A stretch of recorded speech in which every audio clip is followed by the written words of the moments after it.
सब महफिल मिथिला के वासी, हम सब महफिल मिथिला के वासी, सब दुनिया में सोरियो अपन महफिल मिथिला के वासी, जनकपुर बहुत बिजोरियो अपन महफिल मिथिला के वासी, जनकपुर बहुत बिजोरियो।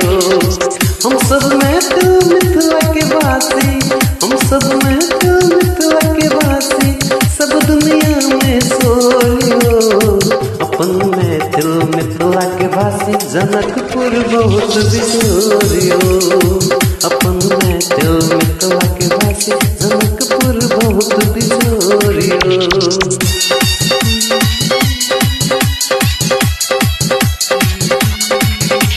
डीजे बादल राज, बादल राज।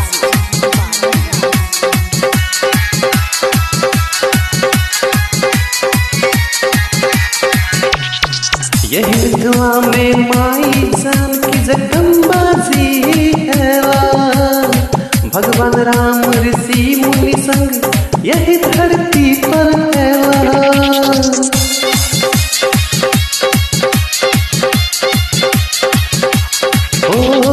यही मिथिला में माई जान की जगदम्बाजी हैवा, भगवान राम ऋषि मुनि संग यही धरती पर हैवा।